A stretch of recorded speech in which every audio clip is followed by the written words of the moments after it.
Hey, this is the Review Junkie, and today I'll be reviewing the new thriller Send Help. As always, my review will be illustrated and the artwork is done by myself. And if you like movies, art, and comic books, please hit that subscribe button because all my reviews are hand-drawn. So this movie stars Rachel McAdams and Dylan O'Brien. It is directed by Sam Raimi. This is a non-spoiler review, so everything I discuss will have been shown in the trailers. Absolutely no spoilers. I'll tell you briefly about the plot, the characters, my pros and cons, final thoughts, and if this is worth checking out at your local movie theater. So the plot involves Rachel and her new CEO boss, Dylan O'Brien, and she is the quintessential definition of ideal office employee.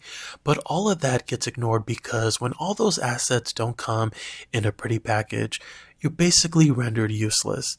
So her new boss treats her like gum under his shoe, and she gets overlooked for a promotion. But out of the kindness of his heart, he decides to bring her to Bangkok for a merger and give her one last shot. The plane crashes, and the two are stranded on a deserted island, left to their surroundings in order to survive. So will they or won't they make it? Or whom will make it? And who is the real boss now?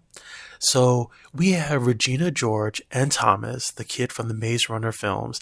And do these two have chemistry? Is this going to be a win or another January film destined to be flop city? So I have good news. This actually surprised me because I kind of went in with low expectations because of the director. And as soon as I saw his name, I was like, oh boy. And thank goodness this is R-rated. Please no more PG-13 horror-ish January films, pretty please. But this was thoroughly enjoying, and January 2026 hasn't been as bad as other prior Januaries. So if you like films that are so many genres wrapped in one, then this is right up your alley. This type of premise lends itself perfectly for crazy shit to go down, and I'm all here for it. You know, when two people are stranded on a deserted island with none of today's technology available, it's a recipe for something juicy to happen. And only two things can happen, right? They're either going to hook up and save the human race, or someone isn't going to make it, if you know what I'm saying. Okay. So I don't think this is a spoiler, but Rachel has a lot of experience because she's a huge fan of the show Survivor. So she's more equipped at surviving the outdoors. And she's so good at the physical stuff, it puts him to shame. And she's making furniture, a hut to sleep in, a coffee table, and a hat. And I had my pom-poms out cheering her on, and I was like, work it. Okay.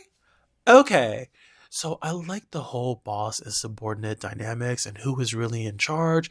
And do you say what is really on your mind or agree with the boss not to step on any toes? And the plot about her being overlooked for an overdue promotion was very relatable because I feel we've all been there, and it's always a popularity contest. It is all about who you know and not what you know.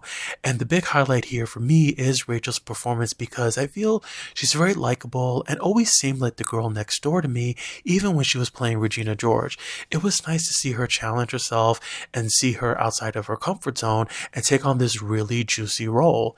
And the director also does such a good balancing act with the tone because this isn't a horror movie. To me, it's a survival horror. I mean, he couldn't help himself and does throw in some horror elements here and there, but he is able to balance the seriousness and the comedy rather well, so the movie doesn't come off like a joke. And speaking of balancing act, the script also does such a good job at who the audience is rooting for, because around Act 2, one may start to question who is the real protagonist here and who is the real villain. This is one of those scenarios where the tables turn and then turn again until the very end. And the reveals here were really good as well. I was on the edge of my seat wondering how they would wrap this up because it gets to a point where there's really no turning back. And there is something that Rachel says in Act 2, and I was sitting there scratching my head like, I wonder what that means. And if you're a fan of Dylan O'Brien and you have a huge crush on him or a man crush, I have good news. You get to see him in his birthday suit here. And also there's an amazing scene where Rachel does something to his Irish sausage that will have your hand covering your mouth. If you know what I'm saying. Okay. So I don't have any cons for this film. I was actually rather shocked by the ending because I had no idea where this was going to go. There are tense moments, but I wouldn't say this is a full-on thriller with an extremely tense atmosphere throughout, and I wish they pumped things up in that department. There was also one questionable scene on top of a mountain where the CGI wasn't very believable, and I also think it was a misfire to have Rachel be the stereotype of an office nerd because she has hips and thighs and a big booty, and she's wearing a size 14 in the office. But when she gets to the island, she's all of a sudden a size 2 in a two-piece bikini and doesn't need glasses anymore. And I'm like, where did her hips and thighs go? And can she see without her glasses? Okay. Okay. So this brings me to my final thoughts, and this gets a high 8 out of 10 from me. This was unexpected, and I like being surprised. I'm not the hugest fan of this director, but I will say I think he delivered a solid film here. If you're looking for thrills, tension, CGI blood, and entertainment, then this is a big green light for me and definitely something to see on the big screen where it's meant to be seen. So thank you again for checking out my review.